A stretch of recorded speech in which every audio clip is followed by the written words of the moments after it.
Assalamualaikum warahmatullahi wabarakatuh. Selamat sore anak-anakku semuanya. Kita berjumpa lagi ya. Kita akan belajar bareng. Ayo berlatih halaman 127 ya. 127. Di situ ada bacaan teks ya, non fiksi ya, Patung Asmat Papua. Sudah membaca ya semuanya? Ya, kita akan mempelajari, mencari ide pokoknya ya, mencari ide pokok dari masing-masing paragraf. Paragraf 1, paragraf 2 dan paragraf 3, dan mencari arti kata-kata yang sudah ditulis di buku. Ya, kita langsung untuk paragraf pertama. Kita cari ide pokoknya ya. Ide pokok itu hampir sama dengan gagasan pokoknya ya. Di ciri setiap gagasan pokok atau ide pokok itu menyimpulkan ya. Di situ kita cari di akhir paragraf pertama ya. Situ kita bisa membaca kepercayaan suku Asmat disimpulkan dalam bentuk ukiran ya. Itu belum menunjukkan suatu kesimpulan, maka kita cari di awal paragraf. Nah, itu jelas sekali, patung Asmat adalah salah satu kebudayaan khas Papua. Itu bisa gagasan pokoknya di situ, atau bisa ditulis dengan ide pokok paragrafnya tentang pengenalan patung Asmat sebagai salah satu budaya. Nah, itu ide pokoknya. Ide pokok dari paragraf pertama, pengenalan patung Asmat sebagai salah satu budaya. Terus kita lanjut ke patung ya. Patung itu apa? Patung itu adalah tiruan bentuk orang, hewan, dan sebagainya, dibuat, bisa dipahat dan sebagainya dari batu, kayu, dan sebagainya. Itu patung ya. Terus kebudayaan. Kebudayaan adalah hasil kegiatan dari penciptaan batin akal budi manusia, seperti kepercayaan, kesenian, adat istiadat. Itu kebudayaan ya. Ya,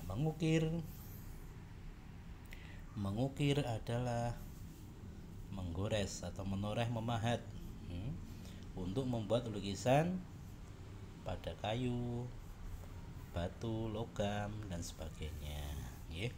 Terus nenek moyang adalah orang dulu yang menurunkan kita, leluhur kita, nenek moyangku ya, nenek moyang kita.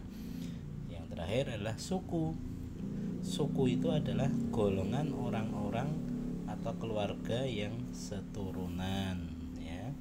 Suku adalah golongan orang-orang keluarga yang seturunan ya. Itu untuk pembahasan ide pokok paragraf dari paragraf pertama ya, dan arti katanya. Lanjut kita ke paragraf kedua ya.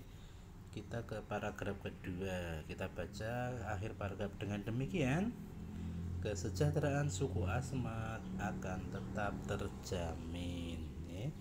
Nah, itu belum kita cari. Coba awal paragraf, budaya mengukir di Asmat bermula pada upacara keagamaan, misalnya upacara kematian untuk menyemayamkan arwah nenek moyang ya.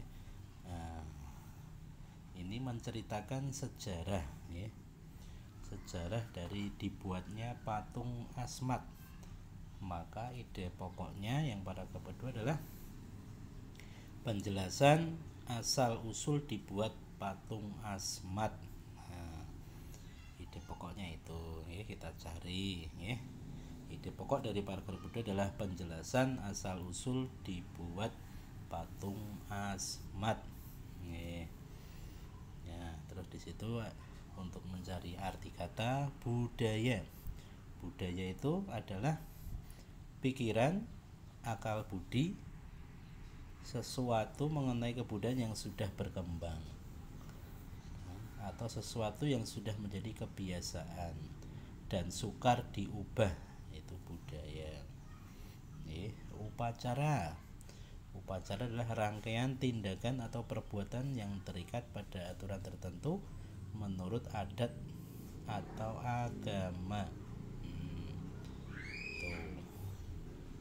rawa. Rawa adalah tanah yang rendah, umumnya di daerah pantai dan digenangi air. Biasanya banyak terdapat tumbuhan air, itu rawa. Terus pengabdian.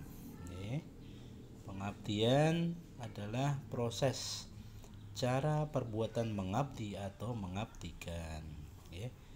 Yang terakhir adalah kesejahteraan. Kesejahteraan adalah hal atau keadaan sejahtera, keamanan, keselamatan, ketentraman, itu sejahtera. Kita lanjut ke paragraf ketiga. Kita cari ide pokok paragraf ketiga, kita jujuk di akhir paragrafnya.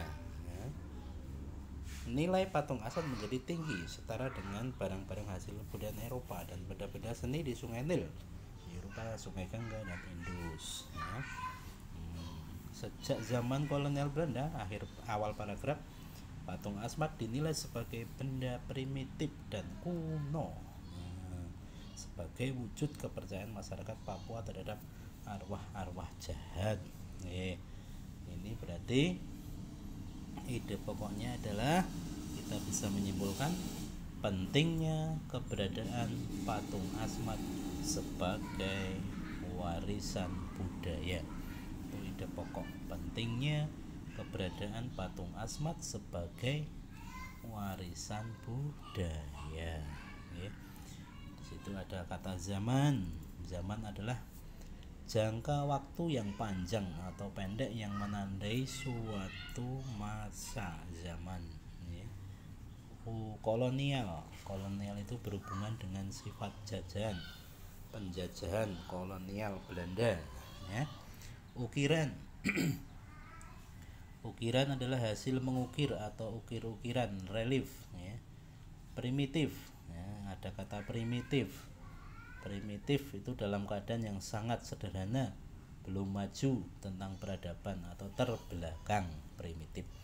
Museum. Museum adalah gedung yang digunakan sebagai tempat untuk pameran tetap benda-benda yang patut mendapatkan perhatian umum.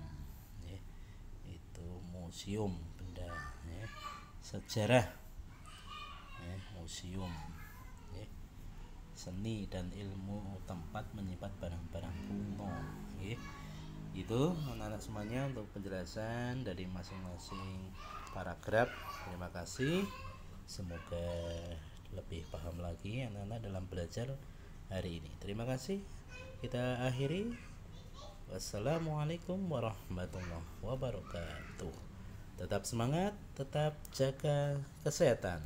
Semoga sehat selalu. Amin.